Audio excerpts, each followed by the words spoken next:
গুনো বাজারে কি কি লাগবে বলতো, লিখে নি। 1 কেজি আলু, 1 কেজি আলু, 1 কেজি আলু, 1 কেজি পেঁয়াজ, 1 কেজি পেঁয়াজ, 1 কেজি লঙ্কা,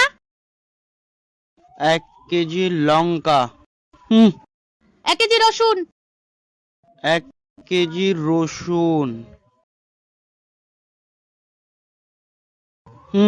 1 কেজি বাঁধাকপি, 1 কেজি বাঁধাকপি,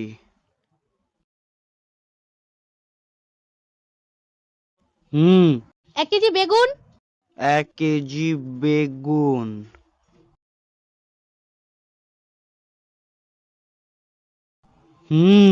1 কেজি পটল, 1 কেজি পটল,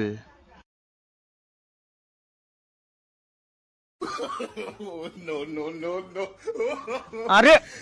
রে জানোয়ার